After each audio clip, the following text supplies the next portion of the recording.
Bueno, mi nombre es Juan Griñola, intensivista, padre de 3 hijos y de 3 nietos y medio. Este, Estoy acá gracias a la medicina intensiva, lo podrán imaginar. Así que, bueno, y apasionado por el ventrículo derecho, contagiando a otra gente que tomó la posta, que está tomando la posta con un abordaje más fresco, haciendo eco en pacientes. Así que, bueno, bien.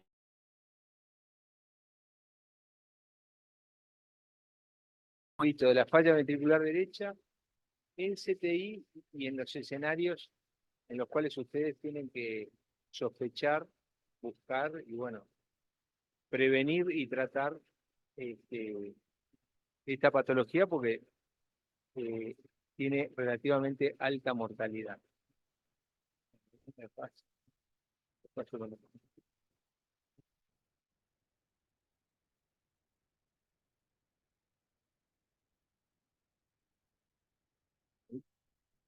Bueno, esta es un poco la hoja de ruta, la importante fisiopatología, algunas etiologías frecuentes con las cuales se pueden encontrar y el abordaje terapéutico. Bien. Bueno, como dice ahí, el aumento de la poscarga constituye el principal mecanismo de falla del ventrículo derecho, ¿no? Más que la depresión de contractilidad, se pueden ver asociados, pero como vamos a ver, el ventrículo derecho tolera muy mal el aumento de poscarga. La disfunción aguda puede causar y agravar muchas de las patologías presentes en el paciente crítico. Yo ahí les puse el distrés, que se llama ahora, el distrés respiratorio agudo del adulto, la embolia, el infarto con compromiso de riesgo, operación de cirugía cardíaca, trasplante cardíaco y, bueno, ya más raro en cirugía torácica, sobre todo en resecciones pulmonares. Y, bueno, a su vez, varios tratamientos de soporte, entre ellas la asistencia respiratoria mecánica a presión positiva, una fluidoterapia agresiva, ¿no? Que ahora ustedes ya agarraron la onda de ser restrictivos, ¿no? Pero en mi época éramos muy generosos con la reposición. El uso de drogas vasoactivas que puedan aumentar la resistencia vascular pulmonar, también hay que tenerla en cuenta. Todo eso puede agravar una dificultad, una falla del ventrículo derecho y el colapso intestinal. Es importante tener en cuenta frente a un paciente, si estamos frente a un paciente con un BD entrenado o no entrenado. El BD no entrenado es un hipertrofia, ¿no? Donde la presentación de la disfunción puede ser catastrófica y se da presiones pulmonares mucho más bajas. Un BD sano como el de ustedes, más allá de 40 de media, 60 de cistoles, si ustedes ven un paciente, 60 de cistoles, ese es un BD entrenado, estaría en colapso de como idea, más allá que la idea no es hipertrofia, porque a veces es muy difícil, más en un paciente crítico, medir el espesor de la pared. Y la forma insidiosa, el Apiton Chronic, ¿no? Es un BD entrenado que, bueno, ya venía con cierto grado de hipertensión pulmonar y entonces tiene cierto grado de adaptación. Bueno, dificultades diagnósticas. El paciente crítico, sobre todo, son pacientes con comorbilidades. A veces las definiciones, ¿no? No hay puntos de corte claros. Bueno, ¿tiene disfunción o no tiene? Primero sospecharla, ¿no? ¿Tiene o no tiene? Ah, pero tiene tanto de TAF, tiene tanto, bueno, eso no. Ahora vamos a tirar algunas definiciones que se emplean hoy en día. Y lo importante es el espiral del shock eugénico cuando hay compromiso, entre otras cosas, porque el compromiso del BD asocia hipertensión venosa suficiente. Entonces, la presión de perfusión en el paciente está comprometido por los dos lados, por el lado arterial y venoso. Entonces, es mucho más acelerado que en un shock con compromiso solo de tiempo. Bueno, y siempre tener alta tasa de sospecha, ¿no? Se busca lo que se piensa y se piensa lo que se pasa. Como todo en la medicina. Bueno, de las definiciones. Se habla de disfunción ventricular derecha, falla ventricular derecha, falla cardíaca derecha. Bueno, vamos a mencionar operativas de disfunción y falla. Esta tríada creo que es operativa, ¿no? Tener un electro con elementos de sobrecarga derecha, en las precordiales, sobre todo las precordiales derechas, con biomarcadores. En CTI los biomarcadores es un problema, sobre todo las troponinas, bueno, pueden estar de bajo por muchos motivos, muchas veces el cambio, ¿no? Ver cambios. Ya los péptidos natriuréticos ahí, bueno, pueden servir de orientar. Pero sin duda que la ecocardiografía ha llegado para quedarse y ustedes están entrenando. Entonces, en la cátedra hay gente que se dedica a eso, ¿no? Y lo está transmitiendo y están teniendo talleres en muy importantes. Y básicamente, para disfunción y falla de la actividad derecha, por un lado, lo estructural, si el bebé está o no está dilatado, la dilatación del bebé es un signo relativamente tardío. Ya cuando el bebé opera con frank estable, ya se agrega la enfermedad de ya la falla que de la disfunción existente. Y en cuanto a la función, que tiene ahí la función sistólica, el TAPSE le conoce, la función sistólica del plano de la microconstrucción. Bueno, ahí pusimos un punto de corte de 16, la onda es del bloque circular, 10 centímetros por segundo, 9. La fracción de acortamiento que se puede medir, y a veces cuando no hay tanta difusión longitudinal de la función longitudinal nos puede servir para buscar el tratamiento de la difusión. Ya la fracción de eyección por eso es más complicada. O sea que parámetros de estructura y parámetros de función. Acá ya arrimándonos un poco a una definición más fisiopatológica, este es un consenso, sobre todo de los europeos, ahí está Villar Barón, que hace años que trabaja en BD, habla del síndrome de corazón derecho agudo, y acá agrega un concepto importante, ¿no? La combinación de hipoperfusión con congestión sistémica. La congestión sistémica, que vamos a ver algo, con Matías lo van a medir, es importante acoplar, ¿no? La información de los distintos territorios venosos con lo que está pasando con el ventrículo derecho. Bueno, este es un artículo reciente de la Sociedad Europea de Cardiología, la producción de cardiología clínica, que se esta revista, donde definieron falla como dilatación aguda, que entra por la dilatación, alteración de la función sistólica, TAPSE, y yo ahí le agregué el cociente TAPSE, presión sistólica pulmonar, porque es decir, me importa saber o relacionarlo con la poscarga. Porque un TAPSE de 22, con una sistólica de 90 es una cosa, estamos desacoplados, es un TAPSE de 22, 30 de sistólica, y o congestión sistémica significativa con disfunción multiópata. Esta sería la definición global. Cuando tenemos esto, bueno, es un perro que ladra, mueve la cola. El tema es sospecharlo con antelación y ver elementos leves de disfunción. Estos son los esquemitas, después las Matías lo van a ir buscando, pero básicamente, ¿no? Los elementos de, como decíamos, estructurales de dilatación, elementos de sobrecarga y congestión, mirando la cava, ¿no? La cantidad de la anterior. Elementos de poscarga, acá después vamos a ver un poquito el el Doppler, el tracto de salida, cuánta información que nos da, el tiempo al quiste, la dirección, el nivel del tracto de salida y si hay o no no histórico, eso nos da mucha información acerca de el aumento de poscarga y si hay vasculopatía o no funcional. Obviamente que el gradiente, ¿no? El ciclo auricular de disciplina cirugía, y luego la función sistólica por el caso con la onda S. Acá tienen las imágenes de eso,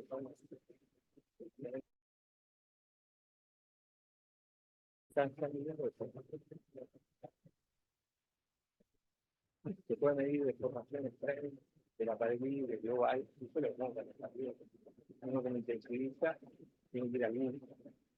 El shock es el bebé, no es el bebé, qué es lo que está causando. Y actúa rápido por lo que decían nosotros, porque el colapso circulatorio se da rápidamente.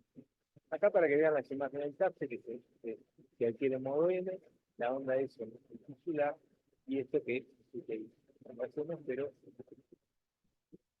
Y esto les quería detenerme un segundito, ver cómo se registra, ¿no? La envolvente en el tracto de salida, una envolvente normal y dos envolventes patológicas, ¿no? La muestra, cuanto más precoce, mayor es la poscarga. Ese ventrículo. O sea, el ventrículo empieza a eyectar, como la poscarga está elevada, como que se hace entrecortada la eyección. Cuanto más precoce es ese entrecorte, digamos, mayor es la poscarga. Bien. Bueno, y después toda la búsqueda de congestión sistémica, tanto a nivel hepático, porta o renal. Esto, Matías lo maneja mucho mejor que yo, acá están los registros, después estos se van a tener, bueno, vamos a ver ahora. Esto está en el PowerPoint, después lo libro, acá está en el esquemita de lo mismo, como algunos pierden la pulsatilidad, otros.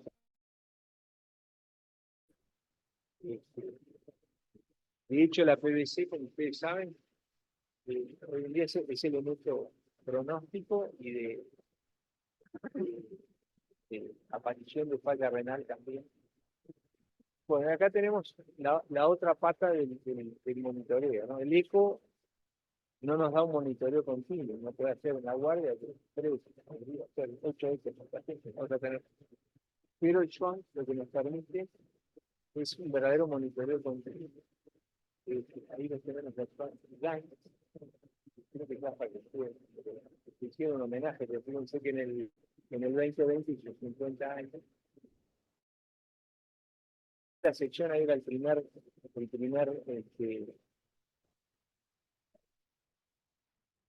Schwann de 2 luces. Hoy en día la empresa Edward ha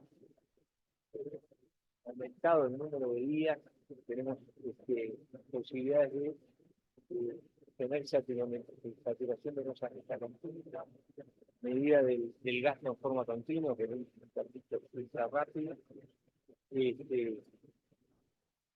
lo cual en un monitor adecuado nos puede tirar toda esa información que tenemos ahí, ¿no? Super catéteres, ¿no? O sea, acá no viene, son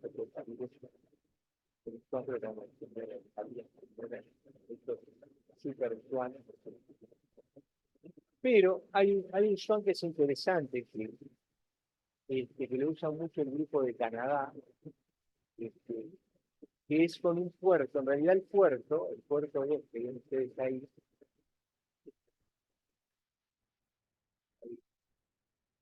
en realidad es un orificio que queda en el ventrículo derecho cuando uno termina de colocar el Schwann.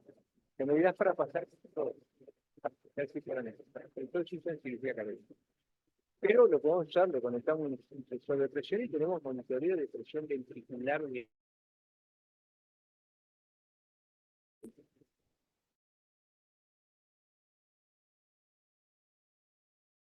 Right ventricle placement, que es para meter el electrodo. También lo podemos usar para medir presión ventricular.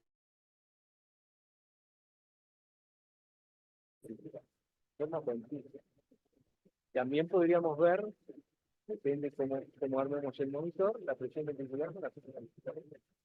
Ahí tenemos el ICD con... Bueno, el estadio del CO2, o sea, ¿por qué es importante esto? Bueno, si lo tenemos, ¿no? Si no lo tenemos, no lo tenemos. Pero, sobre todo la fase diastólica del ventrículo derecho, cuando el ventrículo derecho empieza a estar en disfunción, empieza a arterializar la curva de presión ventricular. Es decir, como ustedes ven ahí, fíjense, lo normal es tener una presión a lo largo de la diástole prácticamente plana, con un gradiente que me dice ahí de 4 milímetros entre el inicio y el final de la diástole, con una separación con la arteria pulmonar. A medida que empieza a aparecer la disfunción, hace como una supraelevación, como en el electro, la fase diastólica del ventrículo derecho, incluso adquiere una forma de biplató, y prácticamente, fíjense, la diastólica arterial prácticamente es igual a la diastólica final del ventrículo derecho. O sea, se arterializa la curva, bueno, en el sector, la curva es cuando ya está en falla, porque la presión es bajada, la habilita el ventrículo derecho. Entonces, esto, si nosotros necesitamos tener cuando vemos que la fase diastólica de la curva ventricular empieza a subir en un buen eco, lo llamamos Matías, avísame que aquí estamos la ventilación. Bien, sepan que existe. De los parámetros, bueno, comparar, fíjense que muchos parámetros surgen de la comparación de IBD o circulación izquierda-derecha, ¿no? El cociente de presiones medias, el cociente de la PVC con la enclavada, el papi que le han dado un duelo, yo no lo entiendo desde el punto de vista fisiológico. Fíjense que es la presión diferencial y la presión.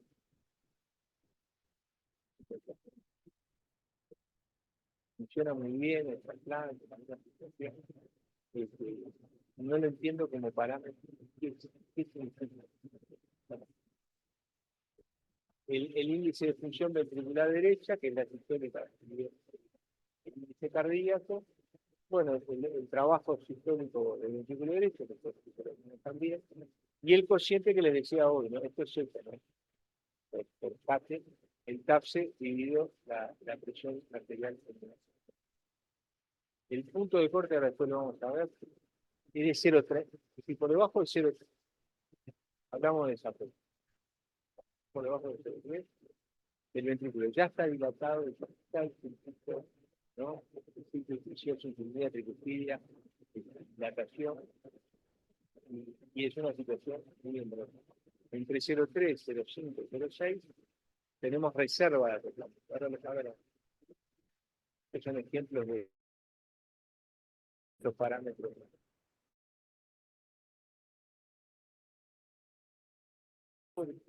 Muestra en verde, amarillo y rojo.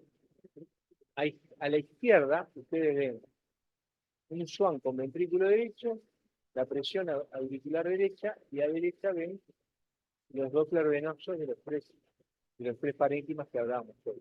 Y cómo hay un corre entre la falla, la disfunción ventricular derecha, un semáforo, ¿no? Del verde al rojo, los cambios en las curvas invasivas con los cambios congestivos a nivel de los distintos parámetros. Para que ustedes, después lo estudian bien, lo memorizan. Bien, entrando un poquito en la fisiopatología. Este cuadrito lo van a encontrar en varios lados, las diferencias entre un ventrículo y otro, de embriológico, ventriculares, patrón de contracción, la irrigación coronaria. A mí lo que me interesa es destacar que otro partido que armaron con Matías Conservación está la figura de Torres Guasper, la puse ya, la foto. Este es un español que fue el que describió la banda miocárdica ventricular y que fue el primero que explicó el fenómeno de succión del ventrículo izquierdo ventricular durante el llenado. La succión como fenómeno básico. Y entonces, a partir de esta estructura de banda, nosotros podemos entender el patrón de contracción del ventrículo izquierdo, que es sincrónico, ¿no? Hay un retorcimiento de la base a la punta, ¿no? Como agarrar unas cuerdas y retorcerla, que determina acortamiento longitudinal, accionamiento radial y reducción de la fricción durante la fricción y viceversa durante la diástole, que es cuando se produce la fricción. Hay que un esquemista. Esto hoy en día, con las nuevas técnicas que le podemos medir, es la deformación del núcleo en sus distintos planos, muy diferente a lo que ocurre en el ventrículo derecho. Básicamente tiene tres mecanismos, como dice ahí, una contracción del segmento derecho de la lazada basal, ¿no? El efecto cuello o acortamiento radial, la contracción del segmento ascendente de la lazada pexiana, que entonces creo que es el principal mecanismo de contracción, donde se produce un acortamiento de las líneas, justamente eso lo podemos medir en esta primera X. Y algo de prestado de la contracción del ventrículo izquierdo es tracción, ¿no? Tracción del ventrículo izquierdo sobre la pared. El patrón con poscarga normal es peristáltica, sincrónica, desde la cámara de entrada a la de salida, y prácticamente no tiene fase introducible. Cuando la poscarga aumenta, se hace sincrónico, se acorta el tiempo efectivo y aparece en fases introducibles muy marcadas. Bueno, recordar, ¿no? Esto lo saben todos, que navigo, el IBD, que no se puede acomodar grandes cambios de precarga, pero tolera poco los aumentos de poscarga, ¿no? Debido a que está hecho para inyectar, no para levantar presión.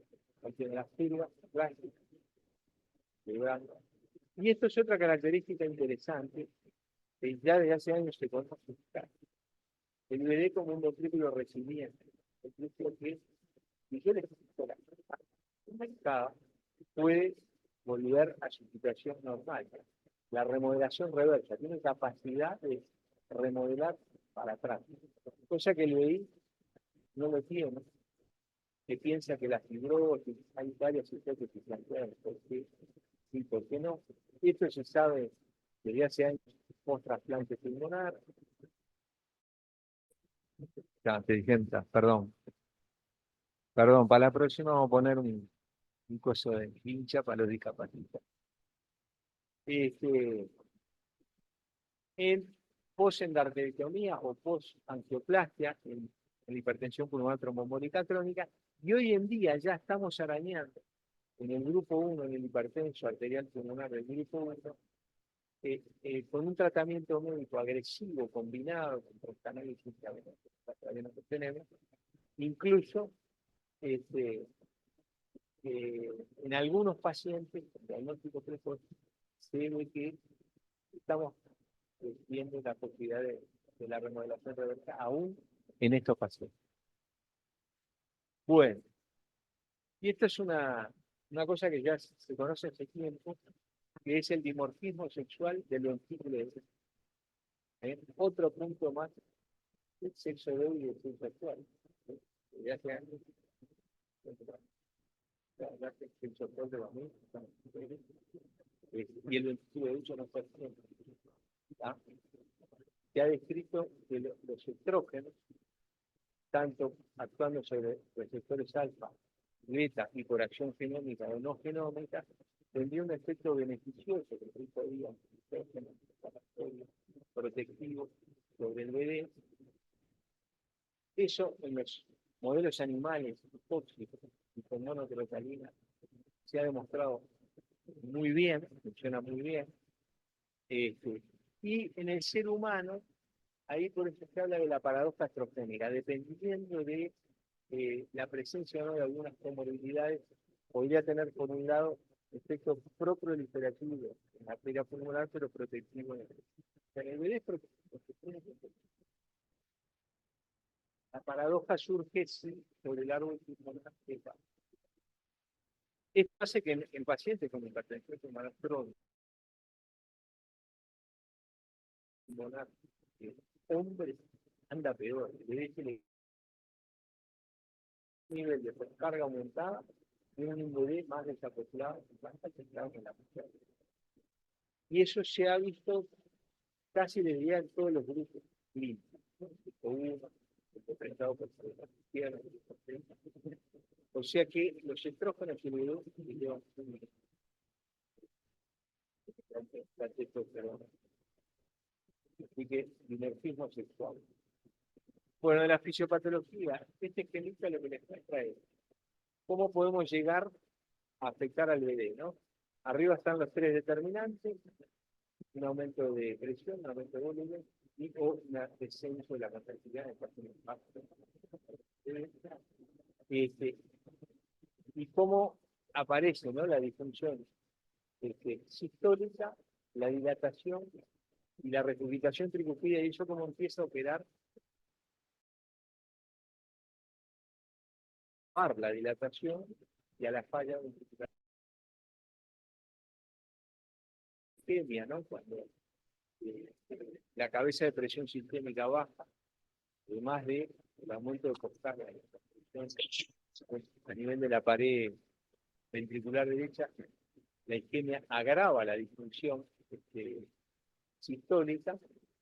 Puede haber una apertura de un foramen oval, ¿no? Presente, y luego, bueno, ¿no?, el compromiso del gasto, potencial y falla multiorgánica, donde, como decíamos hoy, se agrega la congestión sistémica, que, como decíamos, acelera aún más la situación de shock que agrava. Y yo acá en el costado les puse para que lo incorporen el concepto del acoplamiento ventrículo-arterial. Y por eco es el TAPS de presión sistémica estimada. Después con Matías van a hablar del gol estándar, de la relación de lactancia. Pero este es un parámetro muy práctico.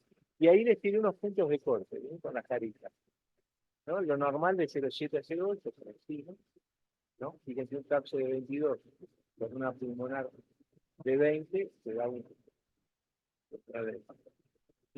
disminuido, exhausto en la reserva y desacoplados por debajo de 0,6. Son numeritos que sería pero vieron que por intensidad tenemos 30.000 buenas.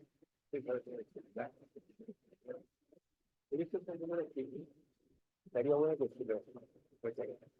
Este es un ejemplo de nuestra lonita, como un aumento de carga, que decimos que la principal causa de disfunción entramos en el hospital de la muerte, la parental, la dilatación, la insuficiencia tricúspide, ventricular, la caída del gasto derecho, caída de la precardia izquierda, y por afuera, fíjense, como el acople, esa acople va acompañando toda esa cascada de la muerte.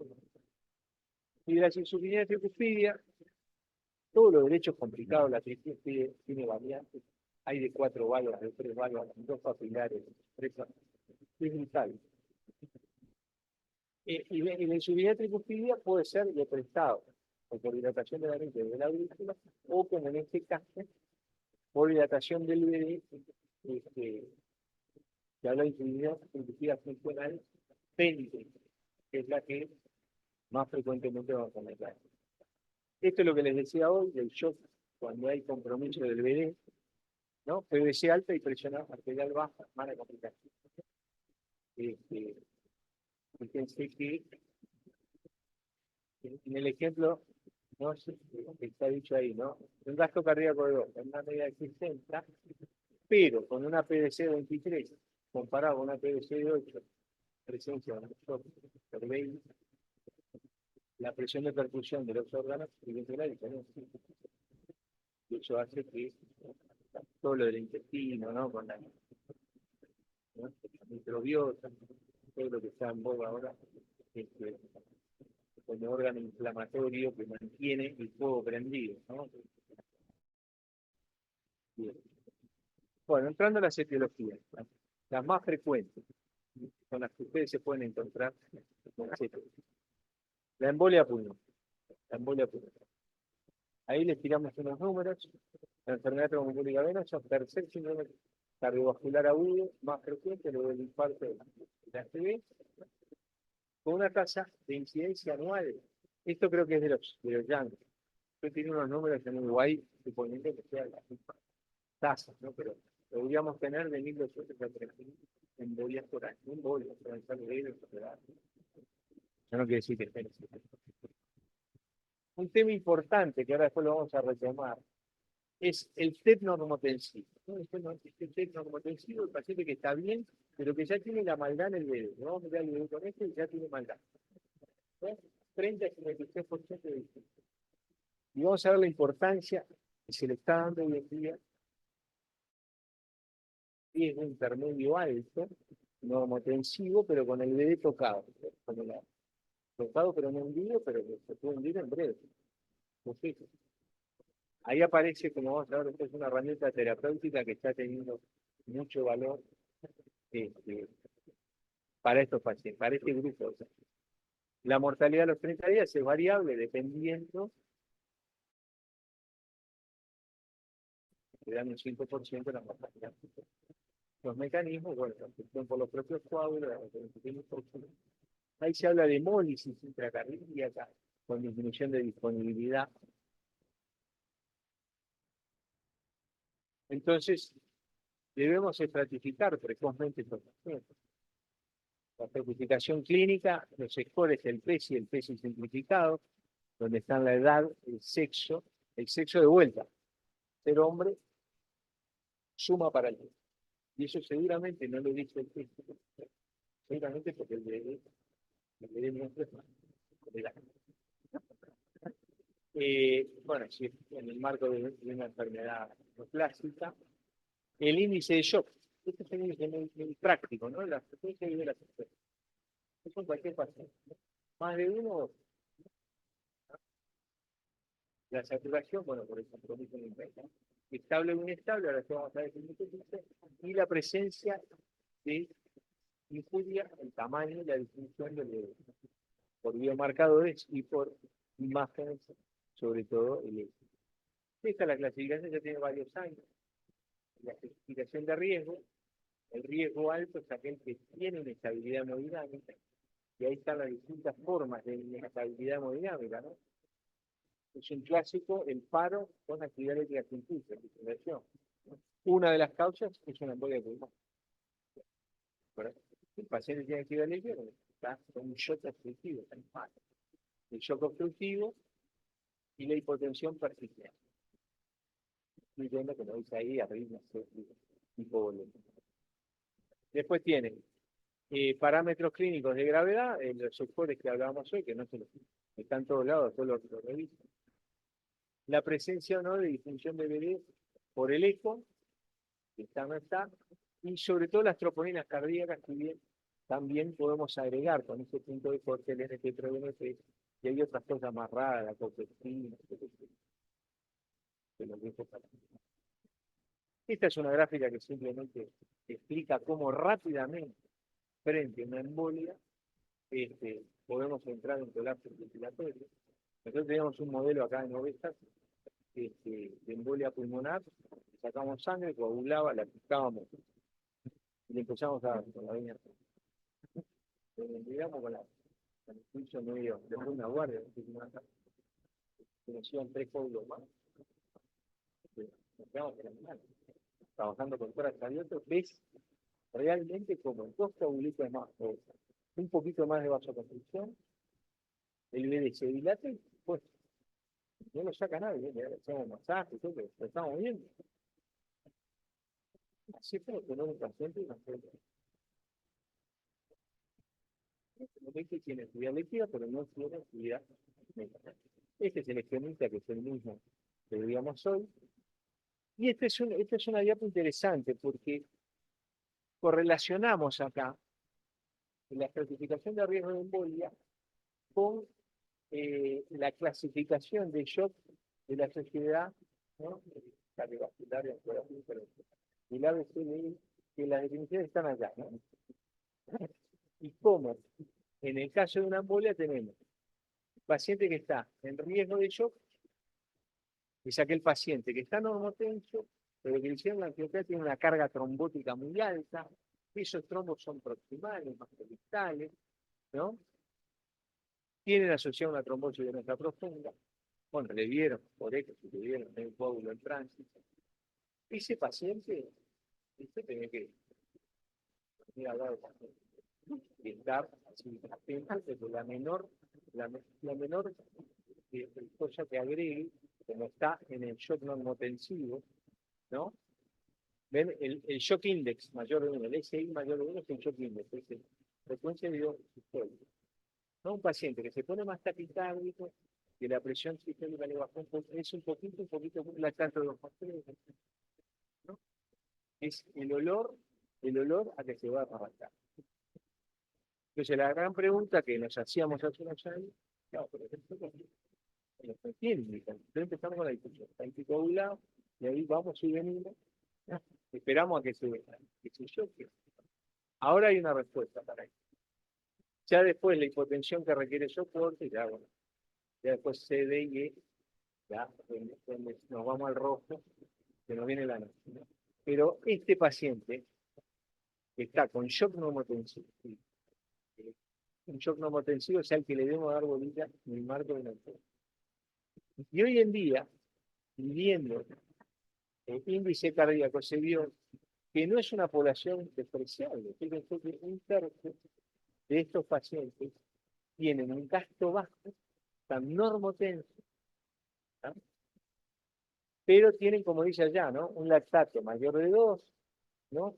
Tienen un cociente ventículo derecho izquierdo mayor a 0,9, lo que decía hoy, lo que les decía el coágulo central, es alta carga trombótica, y hoy en día estos pacientes se les plantea hacer una trombectomía. Y básicamente, yo no quisiera poner una figura del sistema que hay, son de caños de catéteres introductores muy gruesos, y se arrima la pulmonar y puede aspirar todo ese material. Este es el score que hicieron, ¿no? En función si tiene troponinas elevadas, BNP elevados, ¿no? Cuánto está afectada la función. Va sumando puntos y más porcentaje de presencia de shock neumotensivo con disfunción ventricular.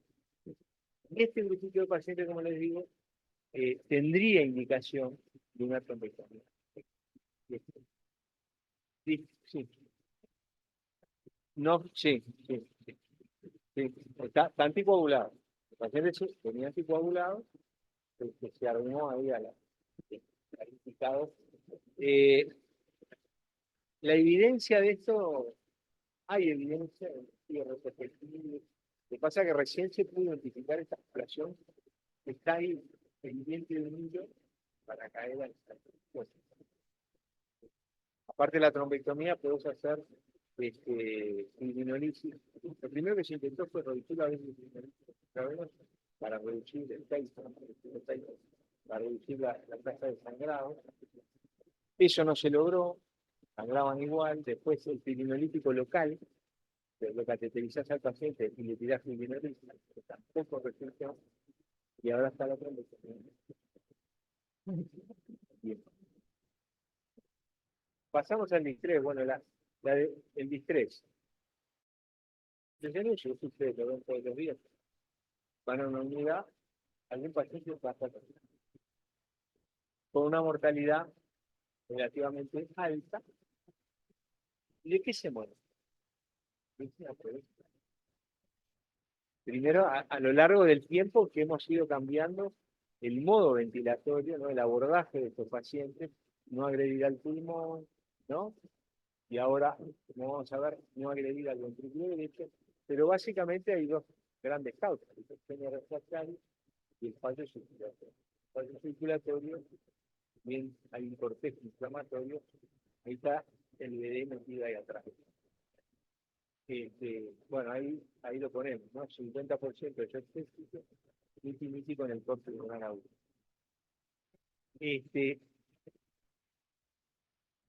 La definición de Berlín está pasando, ¿no? Porque yo ahora repasando, ahora les voy a mostrar un viewpoint publicado recientemente donde critica, ¿no?, el tema del pase, de cuántas veces le etiquetamos un paciente con distrés y resulta que lo ventilamos, le ponemos un poquito de tiempo, de agua, y en 2 días, no digo que esté tubado, pero tiene un pseudo distrés, por eso el tema del tiempo, ¿no? Bien se habla de una semana, dentro de una semana, pero bueno, hay varias críticas con la definición de Berlín, probablemente cambie en los próximos años. Ahí yo les puse el suma, ¿no?, de la definición. Esto, si quieren, después lo leen. La crítica al CER plantea un ajuste, ¿no?, del paradigma, y ahí están todas las críticas. Se le da, si yo no voy a entrar en discusión, porque aparte, hace 9 años que me jubilé y no estoy, pero para que lo tengan. Bien, distrés y ventrículo derecho. Bueno, múltiples partes.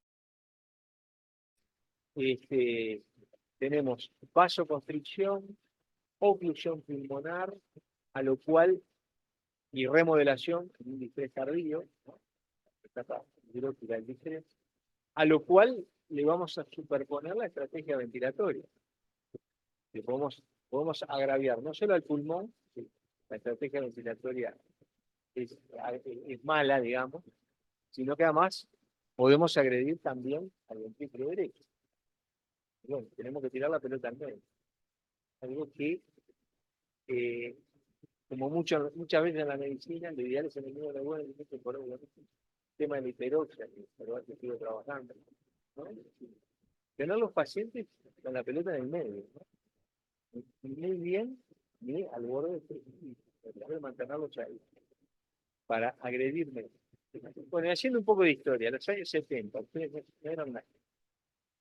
Yo esto lo escuché, y lo escuché, ¿no? De best fit, como dice ahí, de super, capaz que lo vieron algún congreso. Fíjense, divino. El objetivo que era la hematosis, el intercambio, repleto oxígeno. El paciente tenga mucho. Entonces lo localizamos con 20 de ti, y entonces, ¿qué se observaba? ¿No? Fíjense, por ejemplo, platillo ilimitado, ¿no? Ni siquiera se monitorizaba, porque los modificadores eran normocambia, y fíjense acá en rojo, 60% de fertilidad. Y se morían por 250 pasos. Mucha gente murió en esta estrategia. Ahí tenían los ventiladores que tenemos ahora, un montón de cosas, pero el razonamiento es que la pelota estaba. Venimos para los 90, ya, ¿no? Vamos a proteger el pulmón, vamos a no ser tan agresivos. Se monitorizaba menos de 30,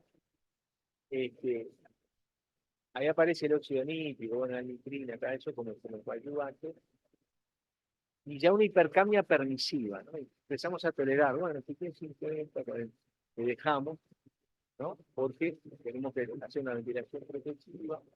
Aparece el concepto del open lung, ¿no?, pulmón abierto, y ahí el core pulmonar baja, fíjense, de 60 a 22%, con platillos menores de 30, bajo volúmenes y PIB más bajo. Ahora, ¿qué pasó? Hipercamia permisiva, ¿cuán permisiva podemos ser? Se empezó a ver que los pacientes con mucha hipercamia moderada severa se morían. Entonces, ¿cuán permisivo? Aparecieron diferentes revisiones. Acá hay un autor, un colega uruguayo, Nicolás Nin, que capaz que lo conocen, estuvo en España mucho tiempo, publicó este trabajo de hace unos años, 2017, donde tomó varios ensayos clínicos y analizando la hipercamia, sacando los factores confundidores, vio que ya por encima de 50 hipercamia permisiva ya los pacientes se mueren, sobre todo en distrés moderados. Entonces, ojo al gol, porque está bien, protegemos al pulmón un poquito, pero ojo con el CO2. Seguramente atrás de esto, probablemente pudiera estar PD, también, ¿no? Y después surge este trabajo como dice Peter, hay títulos que están buenísimos. Peter George Clausen en Open Land, que nos está cerrando la cosa, y yo creo que se cerró. Ahora vamos a ver las últimas guías de la Sociedad Europea de Terapia Intensiva, que la cosa afuera, el abordaje de las maniobras de reclutamiento y altas PIB para mantener el pulmón abierto, ¿no?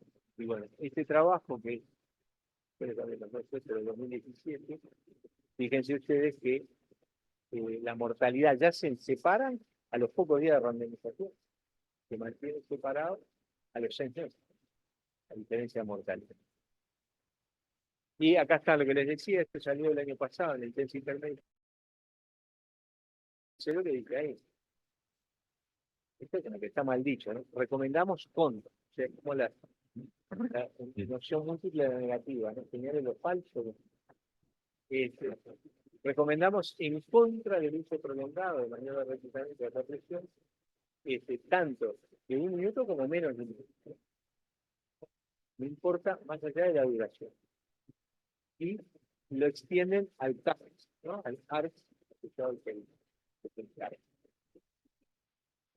bien. Bueno, entonces, venimos acá. 2010, llegamos al 2010. Ahí está el 2010. Y entonces ahí sí, hipercamia controlada, ya no permite un poquito más de 27, ¿no? Con un radio impreso de 18, y empieza a haber evidencia de decúbito crono. Esto decúbito crono, con el cual, como vamos a ver, sería una maniobra protectiva global, tanto para el pulmón agradecido como el ventrículo derecho, los dos agradecidos. Bueno, ahí están los puntos de corte, ahora lo vamos a ver un poquito mejor. Y entonces hablamos de hipercamia controlada. Y fíjense, el core pulmonar bajó la mitad, 10%, más o menos.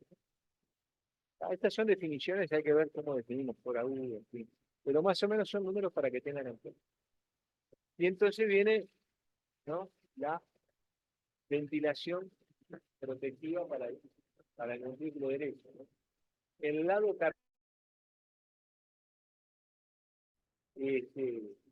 bueno, ya habíamos hablado de la disfunción en el distrés y los predictores de disfunción ventricular, ¿no? Bueno, el hecho de que la causa sea una neumonía, el PAF menor de 150, una CO2 mayor o igual a una drive impreso mayor o igual a 18, ¿no? Ahí se hace la pregunta, ¿no? Si existe una drive impreso segura en el distrés, bueno, solo el bebé. Sería bueno cuando ustedes cambian, ¿no?, o ajustan en un paciente grave con un distrés severo el ventilador, mirarle la carbohidratos de la línea de los distrés. Y uno podrá hacer. Escúchenlo. La hacía toda la noche la van a cambiar. Tiene que llegar siempre a la noche con la pelota dominada. Siempre decía, la guardia, vemos los graves y tratamos de llegar de noche con la pelota controlada. Está más llena, la pelota controlada. Pero bueno, yo trataba de encarar las guardias. Entonces, la estrategia protectiva del bebé, ¿no? Están los números, estos sí son puntos de corte bastante aceptados, con bastante evidencia. Fíjense que la PIB en torno de 10, ¿no? El proceo, ahora vamos a hablar un poquito del proceo, del ensayo clínico. Y el empleo precoz del. Y ahora vamos a ver el qué precoz, que tenemos que agarrar el estrés en la etapa inflamatoria, que es donde el crono, los beneficios del crono se maximizan. Después, el crono en una etapa fibrótica no sirve. Y el monitoreo del BD, ¿no? Bueno, y empezaron a salir, ¿no? Metaanálisis y ensayos de injuria ventricular derecha, de la disfunción ventricular derecha, sobre la mortalidad en el distrés, ¿no? Y empezó a acumularse evidencia. Anteriormente era el hipercambio, ahora lo tenemos controlado. Bueno, ¿hay disfunción o no hay disfunción del no? ¿Y qué tiene que ver con la mortalidad? Y bueno, ensayos de distinta calidad, y hay rótulo randomizado, después prospectivo. Este es un poco el resumen, ¿no? Con el odds ratio conducto que está acá, más de uno, y se le achaca a la PIT y al grado de hipercapnia, y eso atado al BD. Entonces empieza a surgir el tema del PRON, ¿no? Y este estudio, que creo que fue clave, ¿no? en el quiebre y en poner el PRON arriba de la mesa, fue el PROSEGA.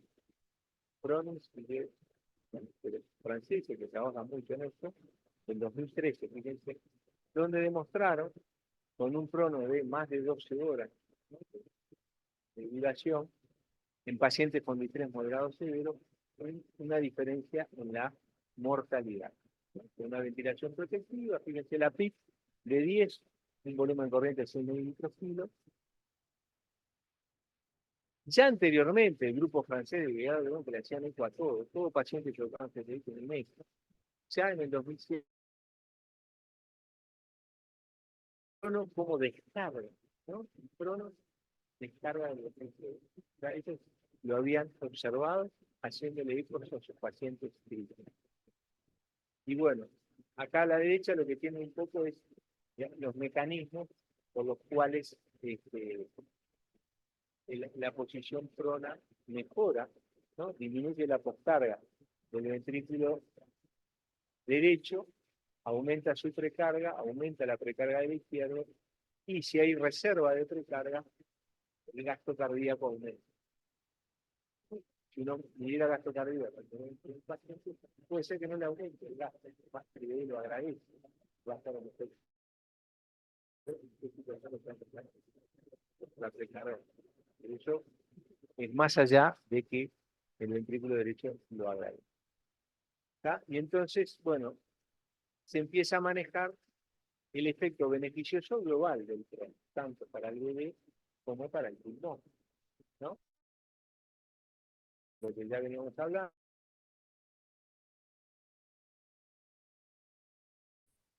Y el descenso de la hipercapnia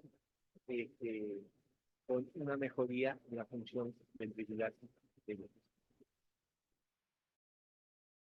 Este análisis, vamos a seguir.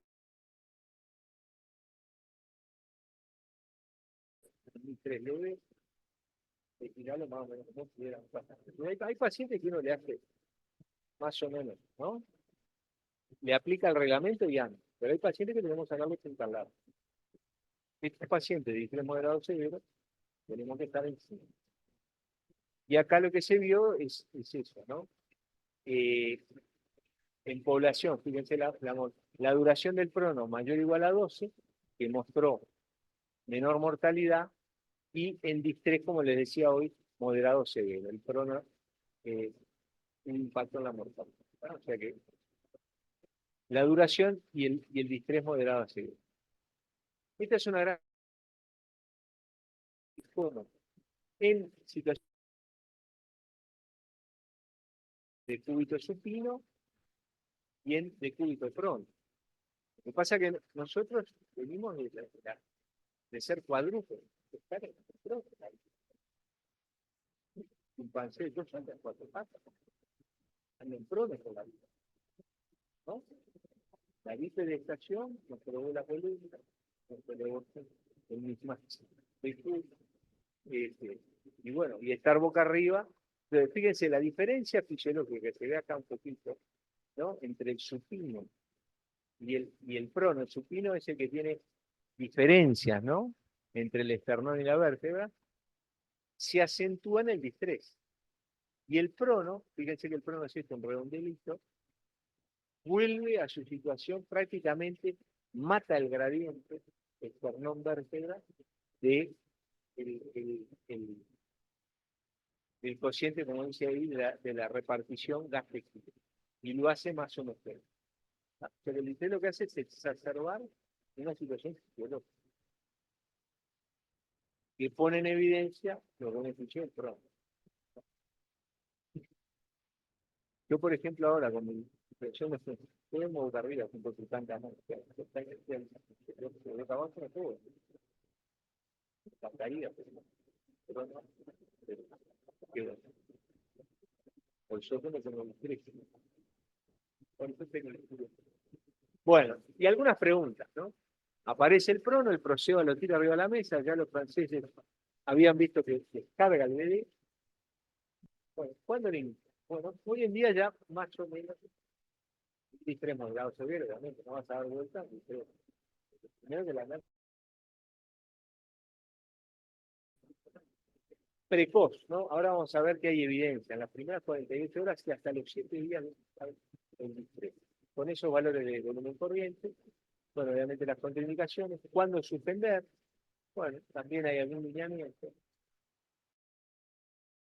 Bueno, por lo menos, pues se lo plantea el proceso a más de 12 horas, ideal 16, 18, y con la pandemia, con el CARS, se ha ido más allá, se habla de extended prono, ¿no? De dejar el paciente en prono más de 24 horas. Ahora vamos a ver algo al respecto. Las complicaciones, ¿no?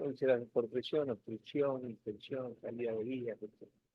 Y la técnica, que esto es todo muy artesanal. Yo no sé si yo plantean alguna técnica, pero yo pacientes, cada CTI tenía en función de la gente, ¿no? Pasional, ponerlo acá, le ponemos acá, ¿no? La cabeza. ¿Han leído algo al respecto? Yo no sé. ¿Algún lineamiento para el medio de cirugía nerviosa? No hay nada, pero es increíble, ¿no? Al día de hoy.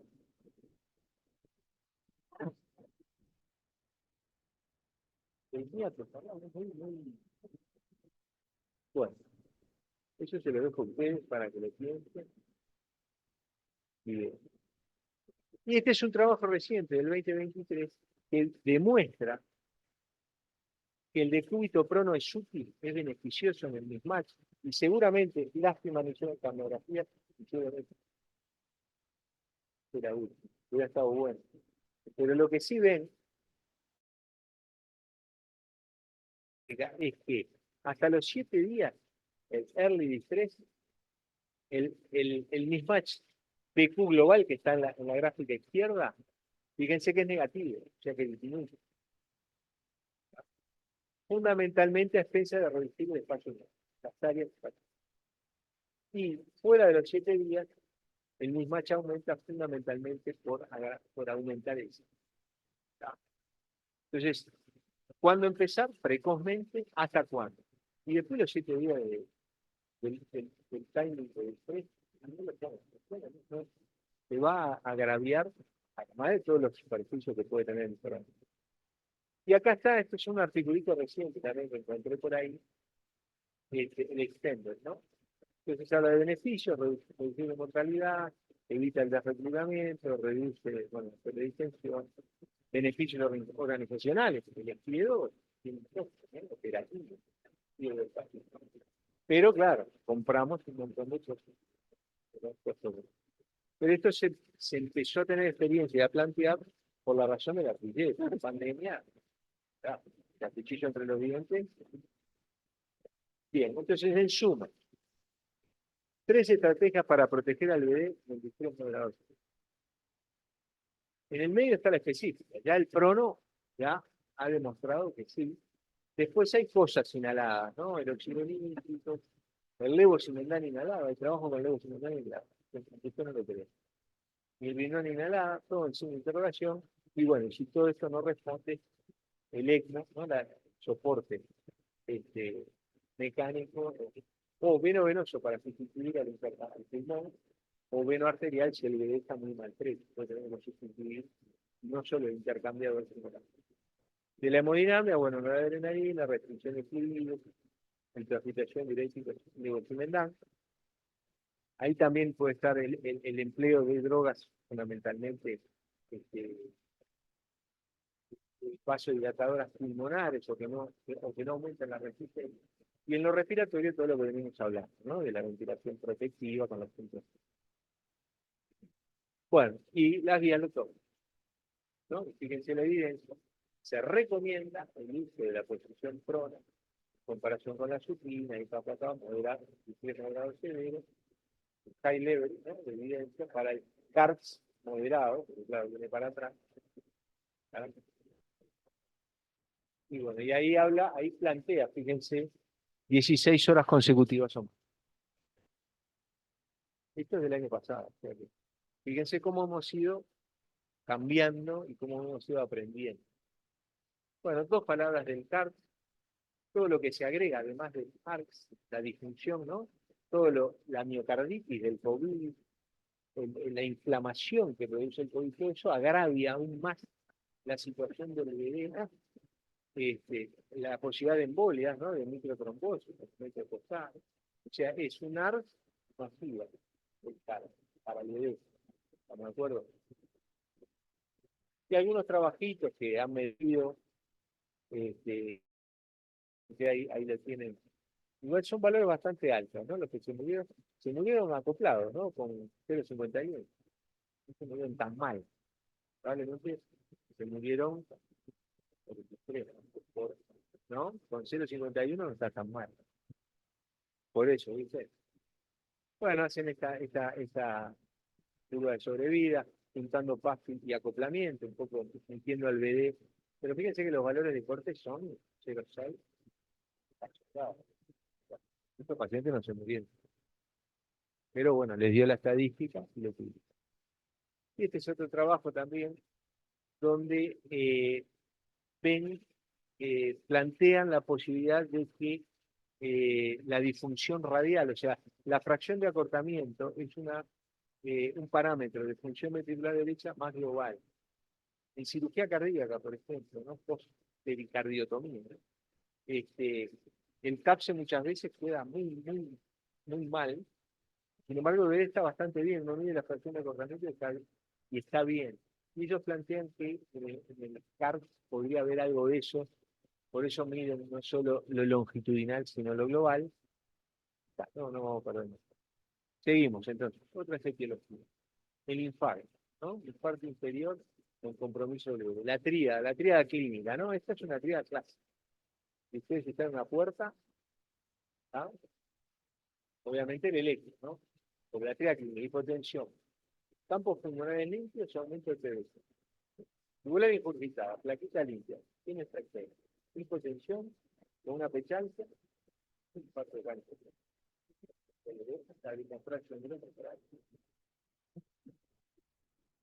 El electro con los patrones clásicos, ahí están, ahí yo les puse un electro típico de infarto inferolateral.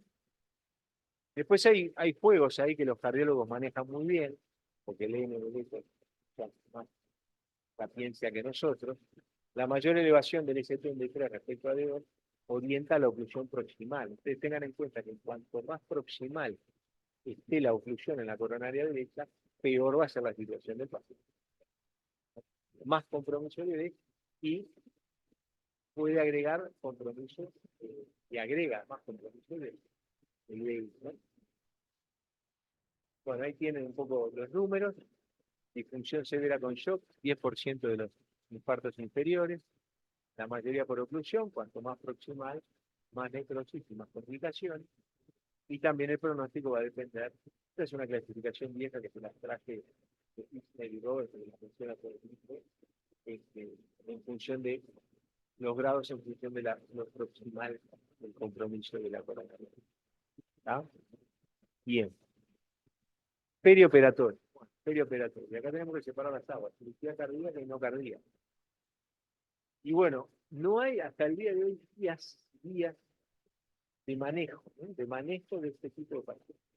Y la hipertensión pulmonar aparece en algún score aumentando la mortalidad, pero no hay guías como hay de insuficiencia cardíaca. Si pasa esto, bueno, si es esto, si tiene esto, si se encuentra esto, estamos perdidos en la mente. Los números, bueno, cirugía cardíaca en posoperatorio con hemodinamia inestable, puede haber hasta un 50% de disfunción ventricular derecha. Esto depende de la cirugía, ¿no? Un valvular mitral, por ejemplo, bueno, capaz el porcentaje es un poquito más que un prevascularizado. En cirugía cardíaca, no cardíaca, perdón, son pacientes portadores de hipertensión pulmonar que se operan.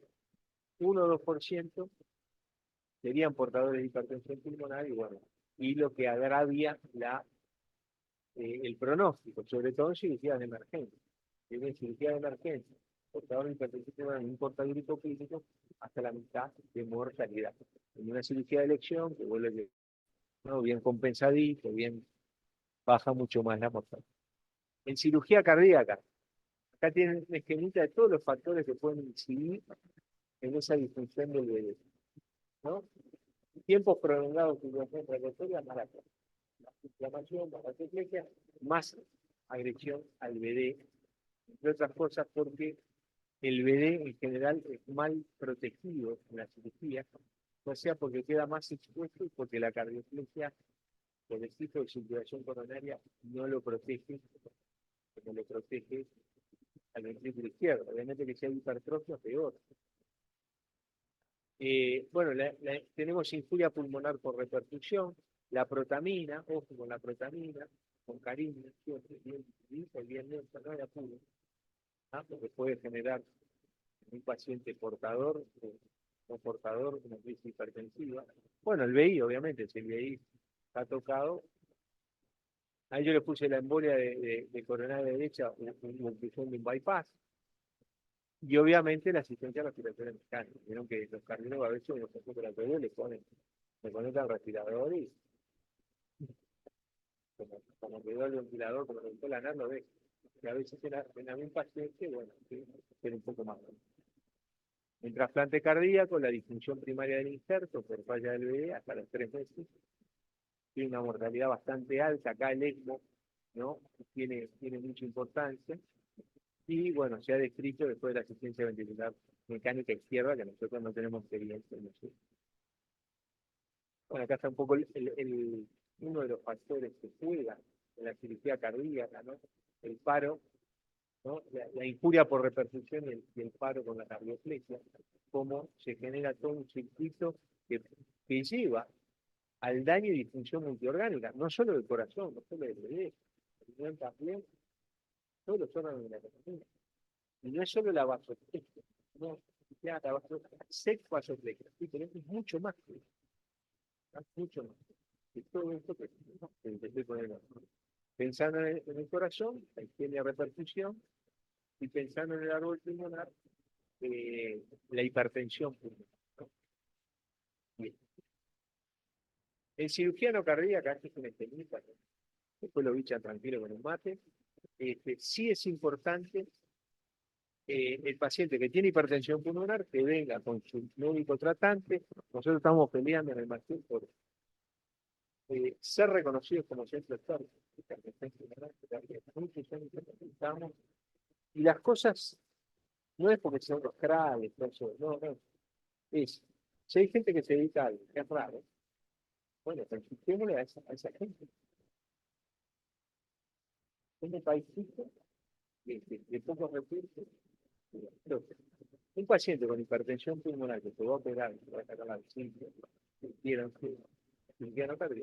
tiene que traer todo eso que está a la izquierda, ¿no? Tener su riesgo bien elevado, estar bien tratado, estar estable, obviamente. ¿Por qué? Porque le va a ir mejor. Y en el posoperatorio, bueno, los cuidados. El Paco es el esposa en especie, ¿no? Cuidado. Pero es la recuperación. El Paco es recuperación. Y terapia intensiva, y bueno, todo lo que hay que hacer, ¿no? Reinstalarle rápidamente su medicación para la presión, la hipertensión pulmonar, evitar la hipoxia, la hipercamia, el dolor, eubolemia, ¿no? Y la ventilación mecánica protectiva, que ya lo discutimos. Y algunas preguntas, porque a veces capaz que no es necesario operarlo, capaz que tiene un riesgo alto de morirse, que es hipertensión pulmonar, capaz que lo que tiene en realidad lo vamos a operar. Claro, podemos no operarlo. Bueno, después tener planeado todo el posoperatorio, si es candidato a ECMO, si uno sospecha que va a tener una crisis hipertensiva y una disfunción del BD en el posoperatorio. Ahí lo que no está es hablar con la familia, ¿no? Pequeño detalle, con el paciente.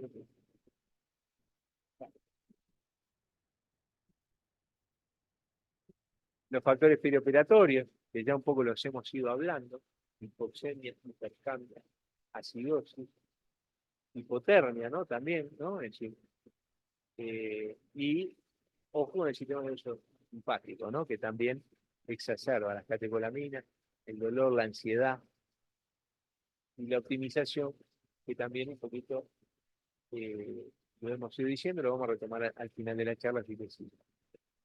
En resección, dos o tres cosas, ¿no? La ventilación unipulmonar, en el Maciel, que hacía, algún paciente está recibiendo, puede sacar enseguida, raro que reciba, pero todo lo que ocurre en el intraoperatorio, que lo ven acá, en las gráficas de la derecha, sobre todo en las neumonectomías, fíjense la resistencia, ¿no? El que aumenta y la presión pulmonar, obviamente, por vasoconstricción y porque hicimos ventilación unipulmonar, la lobectomía, fíjense que es mucho más leve, todo eso puede generar, alejado en el tiempo, disfunción del dedo, ¿no? Fíjense, ya tienen las gráficas de la fracción de inyección, el punto de partida del BD preoperatorio y en el posoperatorio de 2 días y 2 meses se mantiene la disfunción, probablemente vinculado a lo que ocurrió en el intraoperatorio y a la propia resección. Y hay algunos trabajos, ¿no?, que incluso analizan la carga pulsátil del BD, postoperatorio luego de una resección, donde incluso midiendo, fíjense acá están las medidas de strain global y de la pared libre del BD, donde se mantiene disminuida aún 2 meses después de la cirugía. Bien, vamos al tratamiento y ya liquidamos. Medidas generales, bueno, saber, ¿no? Siempre de ojos abiertos. Cuando uno está de guardia, ¿no? No sé si ustedes qué costumbre tienen, pero identificar en la guardia un paciente que así se ordena, no andan corriendo para arriba abajo. ¿Viste? Se te puede torcer, si tenés, cabrón, está parado, reconocer el peligro y por qué. Entonces, el BD no está exento. Entonces, identificación de pacientes con alto riesgo de disfunción del BD. ¿Qué paciente va a ser? Bueno, el paciente que tiene un distrés severo, que ingresó por un infarto inferior, un postoperatorio, con espectro verdad, y da ahí olé disfunción del BD. El ecógrafo al lado, frente a la disfunción, identificar y tratar la causa y los factores precipitantes reversibles, responsables o contribuyentes. ¿Cómo está el show? ¿Cómo está la opción? ¿Cómo está la voluntad? Pues se hace con todos los pacientes, pero que este tipo de pacientes merita especialmente. Bueno, ahí está, polémica. Acuérdense que los índices dinámicos, cuando hay disfunción, no nos sirven mucho. Y si vas a hacer carguitas, la carguita de no intensiviza. Bueno, la asistencia respiratoria mecánica, con todo lo que dijimos, la presión positiva, ¿no? Están todos los números que hablábamos hoy. Y obviamente, siempre mantener ritmo sinusal, ¿no? Por la razón de la tristeza, ¿no? Bien, de drogas, bueno, recordar, ¿no? La noradrenalina, está bien. Ahí está. Si bien puede generar vasoconstricción pulmonar, pero si tenemos vasopleitos, si tenemos hipotensión, va a ser más dañino la isquemia por hipotensión sistémica que le vamos a ocasionar al bebé que un poquito más o menos de vasoconstricción pulmonar. Así que la noradrenalina siempre está. Después tienen ahí la vasopresina, ¿ah? que tiene una relación entre de resistencia beneficiosa sistémica pulmonar, y a nivel de inotrópicos tenemos la dobutamina, la dopamina, bueno, sí, ya no se dice, ¿no? Sí, ya en mi época no, ya estoy en la vida. Apareció en el COVID. Vamos, empezamos. O sea que, y la adrenalina yo le diría para pericirugía, ¿no? Reanimar un paro, los anestesistas los anestesistas equilibran, pero rápidamente afuera. Genera mucha hiperglicemia. El diabético con el no diabético, insulino resistente. Ustedes no sé si les ha pasado recién una cirugía cardíaca. Les cortan la adrenalina. La glicemia, antes de hacer la insulina y todo, corten a la adrenalina primero. Después ven en qué queda la glicemia. Porque el efecto beta adrenérgico es brutal. De los sinodilatadores, la milrinona y el levosimendan. El levosimendan tiene la ventaja, tiene una mejor relación de vasodilatación pulmonar sistémica, o sea, hipotiende menos. Si uno no le da la dosis carga y arranca con dosis bajita, se tolera mejor y tiene un efecto duradero en el tiempo por el metabolito que se forma en el organismo del paciente. La milrinona es más, se clava mucho de cabeza, si bien es bueno para el árbol pulmonar. A mí yo trataba cuando venían con milrinona, así, trataba rápido. La adrenalina de milrinona para sacárselo, pero bueno, sí, perdón. Sí.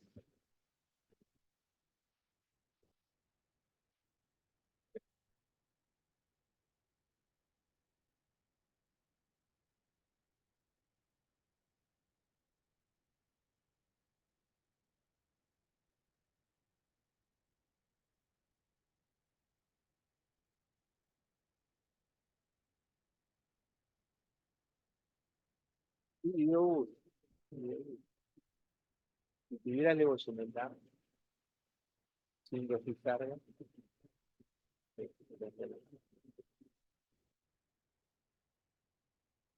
ahora no debe ser tan caro, ¿no? Todas estas cosas van bajando. En la época de interno, mira, el Lego, ¿sí? Mira, estaba, la tenía 10 porque 10 ya existía. Y tenemos 15 abiertas. Y qué bárbaro. Este, estaba como basallado. Lego Fed era la nombre. Era, ahora, mira lo que el bolsillo, ¿no? Porque luego si me dan, habría que averiguar. Debe haber ya genéricos a esta altura, pero bueno. Bueno, y después toda la terapia inhalatoria que uno podría hacer, que sobre todo esto se maneja en el perioperatorio, bueno, desde el óxido nítrico hasta, y el hilo que son drogas inhalatorias, hasta probar, decir, bueno, vamos a ponerle nitroprusiano, ¿no? Nitroglicerina. Y hay trabajos observacionales, de casos, pero que no han demostrado el preproteína inhalatorio que se puede usar.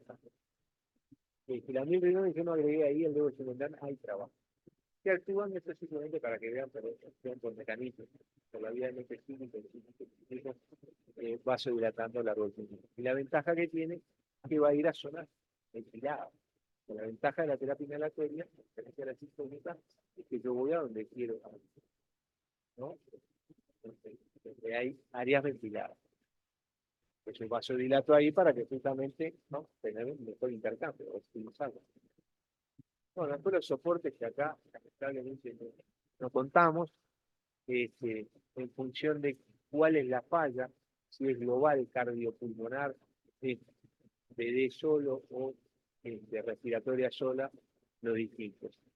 Los soportes ahora, lo que yo he leído, no tengo experiencia ninguna, el Impela, vieron que es como una bomba que mete como el balón de contraposición, va dentro del ventrículo, tanto derecho como izquierdo, por vía arterial o por vía venosa. Es como una bombita que la metes dentro del ventrículo y te aumenta el gas, básicamente. Y bueno, ya hay alguna evidencia, sobre todo en el shock cardiogénico post-infarto, que incluso hacer soporte hemodinámico antes de destapar la coronaria. Eso se está discutiendo y en el primer mundo hay evidencia de que podrían dar.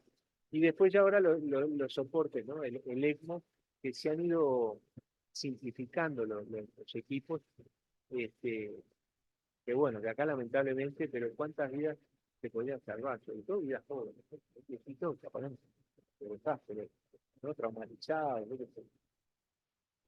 En un trasplante cardíaco. Sí. Bueno, esto es una escuelita, esto para llevarse a casa. La disfunción infarta es relativamente frecuente y marcando ganando varias enfermedades críticas. Yo les diría que se lleven el concepto de que cuando hay dilatación, estás más cerca de la falla que la disfunción. Cuando le se dilató en serio, en serio, obviamente que la falla la vas a definir por la confección sistémica y por la hipoperfusión periférica, ¿no? Pero digo, ya con dilatación, estamos cerca de la falla. Bueno, el eco y el monitoreo invasivo son los preferibles, identificar rápidamente. Prevención, diagnóstico temprano y tratamiento etiológico específico guiado. Puede reducir la aparición de la falla, ¿no? Con todo lo que dijimos del shock cardiogénico con el IBD. Los principios claves, la disfunción aguda se basa es un tratamiento fisiopatológico, donde en el caso nuestro se agrega una ARM BD protectiva. Y bueno, más investigación, así que los invitamos, piso 15, jueves, a que vayan por ahí. Este es el esquemita de lo mismo. Acá es un poco de está la unidad que yo ahora ya me jubilé, pero me gustaría verlo